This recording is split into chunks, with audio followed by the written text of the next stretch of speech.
Hi all, welcome to Sukash life style. எல்லோரும் எப்படி இருக்கீங்க? எல்லோரும் நல்லா இருக்கீங்கன்னு நம்புகிறேன். நாங்களும் ரொம்ப நல்லாயிருக்கோம்.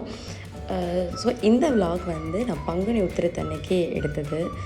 இந்த விலாக் ஃபுல்லாகவே அந்த பங்குனி உத்திரத்தன்னைக்கு நான் என்னென்னலாம் பண்ணேன், ப்ளஸ் பங்குனி உத்திரம்னா என்ன, ஏன் எல்லோரும் பங்குனி உத்திரத்தை இவ்வளோ ஸ்பெஷலாக பேசுகிறாங்க அப்படின்னு சொல்லி நம்ம பார்க்கலாம்.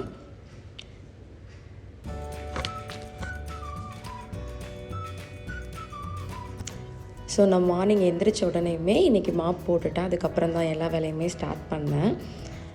ஸோ பங்குனி உத்திரன்னா என்னன்னு பார்க்கலாங்க. பங்குனி உத்திரம் வந்து ரொம்ப ஸ்பெஷலான நாள். அந்த நாளில் நிறையா கடவுளுக்கு வந்து கல்யாணம் நடந்திருக்கு. அது எந்தெந்த கடவுள்னு பார்க்கலாம். ஃபஸ்ட்டு வந்து சிவனுக்கும் பார்வதிக்கும் இன்றைக்கி தாங்க கல்யாணம் நடந்திருக்கு. தேவர்களின் தலைவனான இந்திரன் இந்திராணிக்கும் அன்றைக்கி தான் கல்யாணம் நடந்திருக்கு. அப்புறம் பார்க்கடல்லேருந்து லக்ஷ்மி தேவி மாலையோட வெளியில் வந்து விஷ்ணுவை கல்யாணம் பண்ணியிருக்காங்க.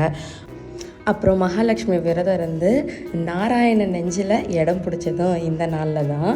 அதே மாதிரி நம்ம பிரம்மதேவன் வந்து சிவனுக்கு விரதம் இருந்து சரஸ்வதி தேவியை தன்னோட நாக்கில் குடிப்புக செஞ்சதும் இந்த நாளில் தான். அதே மாதிரி ராமன் சீதையை கல்யாணம் பண்ணியிருக்காரு.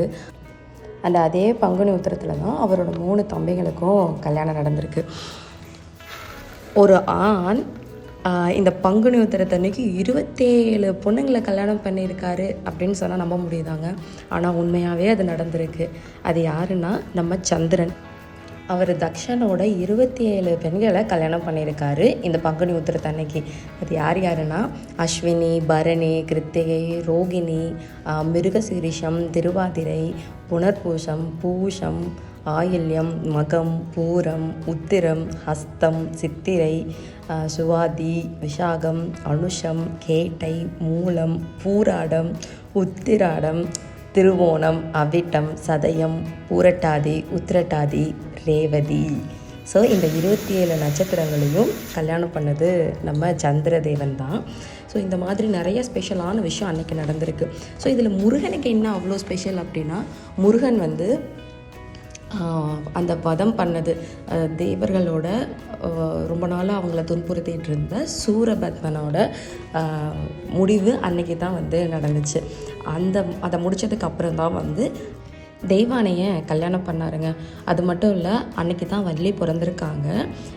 இன்னொன்று, அந்த சூரபத்மனை வந்து எப்படி வந்து வதம் செஞ்சார் அப்படிங்கிறது பெரிய ஸ்டோரிங்க. அதை வந்து நான் இன்னொரு வீடியோவில் முடிஞ்சால் நான் சொல்கிறேன். ஸோ எனக்குமே வந்து முருகனை ரொம்ப பிடிக்கும். என் ஃபேமிலியில் இருக்கிற எல்லாத்துக்குமே முருகன்னா ரொம்ப பிடிக்குங்க. அண்ட் இது வந்து ஈவினிங் எடுத்தது. நாங்கள் கோயிலுக்கு போயிட்டுருக்கோம். மார்னிங் வந்து நான் அரிசி பருப்பு செஞ்சுட்டேன். அதுதான் ரொம்ப ஈஸியாக இருந்துச்சு. ப்ளஸ் காலையில் சாமி கும்பிடணும், வீடு மாப் போடணும், மற்ற வேலையெல்லாம் கொஞ்சம் இருந்துச்சு. அது அபர்ணாவை ரெடி பண்ணணும் அப்படின்ட்டு. அதனால் நான் மார்னிங் சிம்பிளாக அரிசி பருப்பு பண்ணிட்டேன். ஈவினிங் நாங்கள் கோயிலுக்கு போனாங்க. வேல்வீஸ்வரர் கோவிலுக்கு தான் போயிருந்தோம். அங்கே வந்து வேல்வீஸ்வரருக்கும் திரிபுர சுந்தரிக்கும் வந்து கல்யாணம் நடந்துகிட்டு இருந்துச்சு. திருக்கல்யாணம் பார்த்தோம். ரொம்ப நல்லா இருந்துச்சுங்க. அதாவது ஒரு மாதிரி ப்ளசண்ட்டாக அந்த சவுண்டு இதெல்லாம் கேட்கும்போது ரொம்ப நல்லா அமைதியாக இருந்துச்சு. ரொம்ப நேரம் உட்காந்து நல்லா கண்குளிர பார்த்துட்டு சந்தோஷமாக திரும்பி வந்தோம்.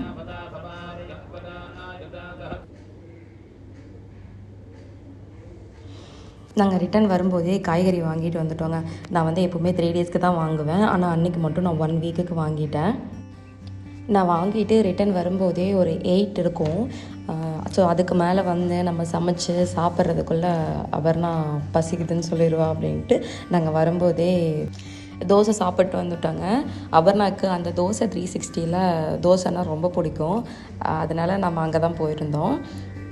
ஸோ வந்ததுக்கப்புறம் ட்ரெஸ் எல்லாம் ஃபஸ்ட்டு மிஷினில் போட்டு விட்டுறலாம் அப்படின்னு சொல்லிட்டு போட்டுட்ருக்கேன். இது முடித்ததுக்கப்புறம் தாங்க வேலை அதிகமாக இருக்குது. கொண்டு வந்த காயெல்லாம் எடுத்து வைக்கணும். ஸோ அதனால் ஃபஸ்ட்டு இதை போட்டு விட்டுறலாம், கொஞ்சம் டைம் போகும் அப்படின்னு சொல்லிட்டு ஃபஸ்ட்டு மிஷினில் ட்ரெஸ் போட்டுட்டேன். நமக்கு லீவாக இருந்தாலும் ஒர்க்கிங்காக இருந்தாலும் நம்மளோட ரொட்டீன் ஃபாலோ பண்ணியே தாங்க ஆகணும். ஒரு நாள் ஏதாவது கேப் எடுத்தோம் அப்படின்னா, ஒரு நாள் இல்லை 2 நாள் செய்கிற வேலையை ஃபுல்லாக ஒரே நாளில் செய்கிற மாதிரி ஆயிரும். ஸோ மேக்ஸிமம் அன்னன்னைக்கோட வேலையை அன்னன்னைக்கு முடித்து வச்சுருவேன். ஏன்னா எல்லா வேலையுமே டக்குன்னு முடிச்சிடுவேங்க. அந்த பாத்திரம் கழுவுறது மட்டும்தாங்க எப்போவுமே மேக்ஸிமம் நான் போட்டு வச்சுருவேன். முன்னாடியெல்லாம் 3 days ஒன்ஸ் தான் வந்து நான் காய் வாங்குவேன். ஆனால் இந்த 2 வீக்ஸாக வந்து நான் வீக்லி ஒன்ஸ் காய் வாங்குற மாதிரி பார்த்துட்டேன். ஸோ அவர் தான் சொன்னார், எதுக்கு 3 நாள் ஒருக்கா 3 நாளுக்கு ஒருக்கா கடைக்கு போயிட்டே இருக்க, தேவையில்லாத அது நீ தான் உன்னை அலைச்சல் படுத்திக்கிற அப்படின்னு சொல்லிகிட்டே இருந்தார். சரி அப்படின்ட்டு இந்த 2 வீக்காக தான் வந்து நான் வீக் ஃபுல்லாக தேவையான காயை வாங்கிட்டு வந்துட்டுருக்கேன். ஸோ சொல்லப்போனால் அதுவும் கரெக்டு தாங்க, ஈஸியாக இருக்குது.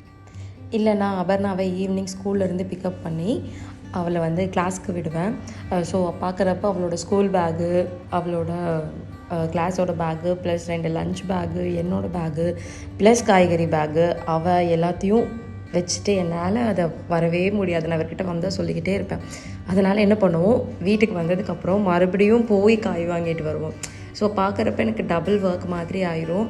இன்னொன்று, ஈவினிங் வந்த உடனேயும் ரொம்ப ஷார்ட்டாக இருக்குங்க. வந்த உடனேயும் அவளை கொஞ்சம் நேரம் ரெஃப்ரெஷ் பண்ணிவிட்டு அவளுக்கு ஹோம்ஒர்க் சொல்லி கொடுத்துட்டு சமைச்சிட்டு மறுபடியும் அவளுக்கு சாப்பாடு ஊட்டுறப்பவே எனக்கு கிட்டத்தட்ட 8:30 ஆயிரும். ஸோ அதுக்கப்புறம் உட்கார வச்சு மறுபடியும் படிக்கணும்னு சொல்லுவாள். ஸோ அதுக்கப்புறம் உட்கார வச்சு அவளை படிக்க வைக்கிறதெல்லாம் எனக்கு ரொம்ப டஃப் டாஸ்க்கு. அந்த கேப்பில் நாங்கள் 2 பேரும் போய் காய் வாங்குறது இன்னும் கஷ்டங்க. அதனால் அவர் சொன்னதையே ஃபாலோ பண்ணலான்ட்டு இப்போ 2 வீக்ஸாக நான் ஃபாலோ பண்ணிகிட்ருக்கேன். ஆக்சுவலி அவர் சொன்னது எனக்கு நல்லா ஒர்க் ஆகுது. அண்ட் இதே மாதிரி தான் அபர்ணா எப்போவுமே நான் காயெல்லாம் வாங்கிட்டு வந்தேன் அப்படின்னா உட்காந்து அவளுக்கு என்னென்னலாம் பண்ண முடியுமோ அதெல்லாம் பண்ணி கொடுப்பா. லைக் அந்த கருவேப்பிலை உரிச்சு கொடுக்குறது, இன்றைக்கி பண்ணுறாள் கானெல்லாம் உரிக்கிறது, இந்த மாதிரி குட்டி குட்டி ஒர்க்லாம் அவள் பண்ணி கொடுப்பா. ஸோ அதிலெல்லாம் பிரச்சனை இல்லை எனக்கு. ஸோ எல்லாம் எடுத்து வச்சுட்டு அதுக்கப்புறம் வந்து எல்லாம் வாஷ் பண்ணி அதெல்லாம் எடுத்து வச்சுட்டு, ஏன்னா மறுபடியும் நாளைக்கு காலையில் ரொட்டீன் கிளம்பணும்ல, ஆஃபீஸ் கிளம்பணும்ல. ஸோ அதனால் எல்லாத்தையுமே நைட்டே முடிஞ்ச அளவுக்கு க்ளீன் பண்ணி வச்சுருவேன். ஏதோ ஒரு நாளைக்கு மட்டும் டயர்டாக இருந்துச்சுன்னா வச்சுருவேன், மேக்ஸிமம் க்ளீன் பண்ணிடுவேன். ஸோ இதுதான் என்னோடய பங்குனி உத்திரத்தன்னைக்கு டே இன் மை லைஃப். ஸோ சொல்லுங்கள், உங்களோட பிஸி ரொட்டீன் எப்படி இருக்கும், நீங்கள் எப்படி மேனேஜ் பண்ணுறீங்க அப்படிங்கிறத மறக்காமல் எனக்கு கமெண்ட்டில் டிப்ஸாக கொடுங்க. நானும் அதை ஃபாலோ பண்ண ட்ரை பண்ணுறேன். நிறையா பேர் நம்மளோட வீடியோவை பார்க்குறீங்க, பட் இன்னும் சப்ஸ்கிரைப் பண்ணலை. அதனால் மறக்காமல் சப்ஸ்கிரைப் பண்ணிக்கோங்க. தேங்க்யூ ஃபார் வாட்சிங் மை வீடியோ பிடிச்சிருந்துச்சுன்னா எல்லாருக்கும் ஷேர் பண்ணுங்கள் அண்ட் லைக், சப்ஸ்கிரைப் பண்ணுங்கள். தேங்க்யூ ஃபார் வாட்சிங். பாய்.